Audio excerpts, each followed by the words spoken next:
When you face a setback, remember the amazing power of optimism.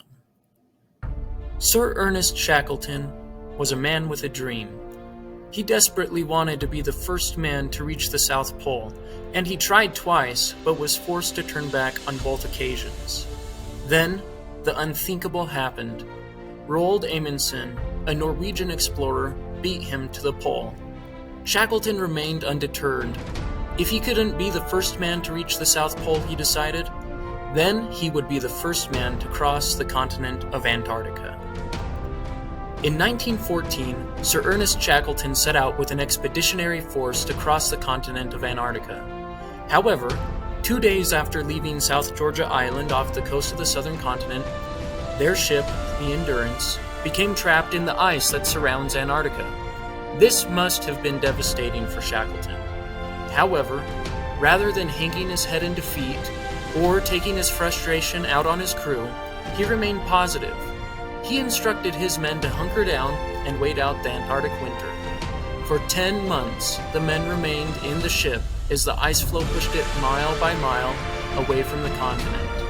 As the ice moved, its grip on the Endurance grew. The strain of the pressure exerted by the shifting ice made the timbers buckle and warp the deck. Finally, on October 27, 1915, the relentless ice crushed their ship, and the men were forced to abandon her. They were all alone, thousands of miles from civilization, with nothing but 3 tiny lifeboats. A lesser crew would have quit right then, but they remained optimistic. They still had their lives, and they still had many supplies. At first, they attempted to pull their lifeboats out to open water so they could return to the whaling station at South Georgia Island to seek help. But after 7 agonizing days, in which they only managed to move the boats 7.5 miles, they abandoned their effort.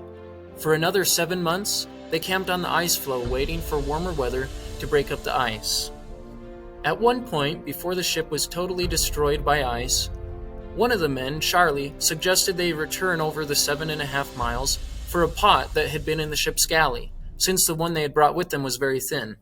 However, it was found that the cupboard where the pot was stored was under 2 feet of frigid water and at least 8 inches of slushy ice. So, the men drew straws to see who would retrieve the pot, and a man named Billy drew the short straw. They hung him by his ankles and lowered him into the water. "Oh geez, I don't know enough swear words for this," he gasped when he hit the frigid sea. Still, they submerged him in the water, and after scrabbling in the darkness for a few moments, he eventually came up with the pot. His shipmates threw him a towel, but he waved it off. "I'm half froze already, might as well get some more," he said, and went in 2 more times, retrieving armloads of supplies. That was the kind of men they were, those men in the Shackleton expedition. At long last, the ice broke up, and Shackleton ordered his 28-man crew into the 3 lifeboats. For days, they braved the freezing ocean swells until they landed at Elephant Island. By the time they arrived, the captain of the crew, Worsley, had been awake for over 80 hours, guiding the little fleet. With gratitude in their hearts, the men stood on firm ground for the first time in over a year, but they weren't to safety yet.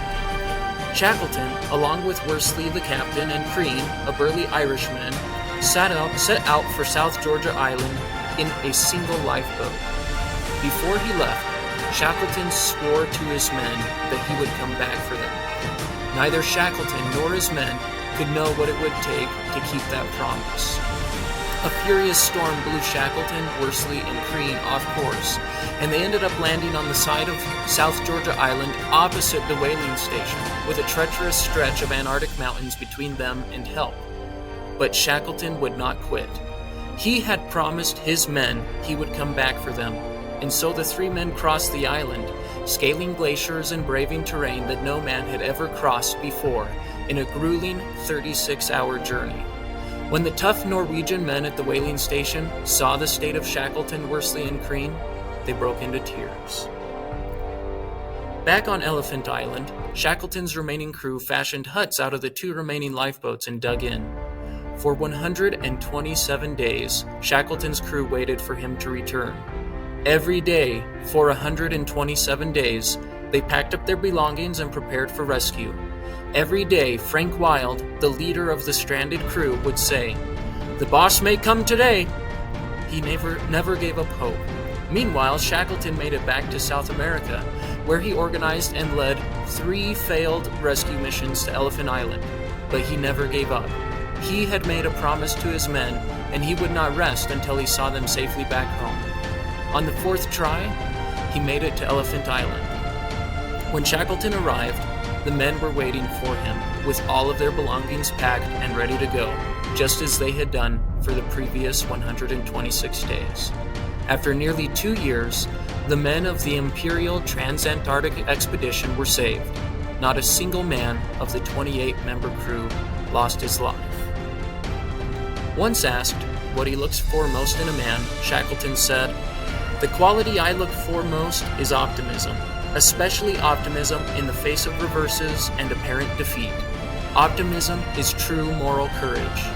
Shackleton never reached the South Pole, but no one can deny his tremendous character and his ability to keep hope when all others would throw up their hands in defeat. He saved the lives of those men, in a region where so many others had lost their lives. What saved them? They never stopped believing, they never gave up hope, and they remained optimistic against all odds. Optimism is true moral courage.